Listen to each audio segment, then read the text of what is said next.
بسم الله الرحمن الرحیم.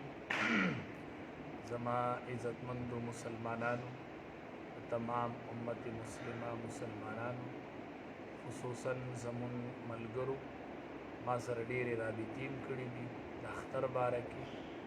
نو زه د خپل طرف نه تمامو ملګرو ته، تمام د پاکستان مسلمانانو ته د خپل طرف نه سبا د اختر د عید الفطر مبارکي ورکوم چې انشاءالله سبا که خیر به عید الفطر وي. د رکوټي اختر د شوال اول ورځ وي او انشاءالله زمون خپل مسجد کې به سبا شپږ نیمې بجې د اختر مونځ پړاوي. جزاک الله احسن الجزا فی الدارین. مولوي صاحب 500-600 خلک تاسو ګوري، نو څه نور څه د اختر مبارک ورته څه نورې دغه خبرې دا خو دا شپه چې تقریبا ده دې ته لیلة الجائزه ویلې کېږي. سبا د انعام ورځ ده، د مغفرت ورځ ده، د مغفرت اعلان به کېږي.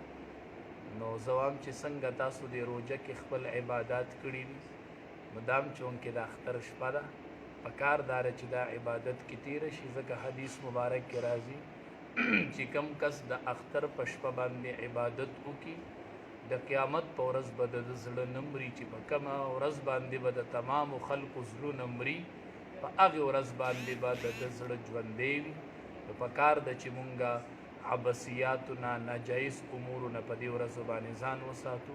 خصوصا دا ډزې مزې کول، په دې سره کورونو کې ماشومان ودی هغې ته تکلیف ورکړي، بیماران ودی هغې ته پې هیڅ پیدا نشته علاوه د نقصان نه چې مسلمانانو ته پې تکلیف ورکړلی شي. هسې نه د اختر شپه ده او موږ د مسلمانانو ازار والو.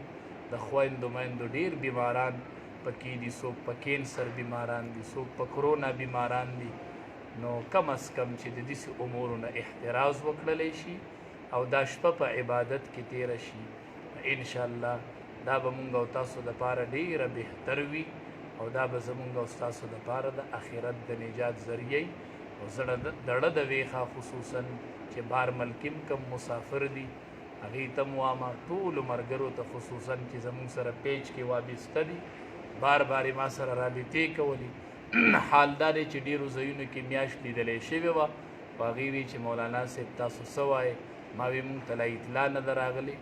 په هر صورت سبا به اختر او زما د طرف نه زه ټولو ته د اختر مبارکي وایم او الله دې دا خوشحالي ستاسو روزي کړي او الله دې دا خوشحالي زمونږ او ستاسو د ټولو نصیب کړي او رب العالمین دې دا مسافر چې آینده اختر راځي الله دې په خیر او په عافیت خپل وطن ته راولي چې د خپلو بچو سره اختر کړي. جزاک الله. مننه.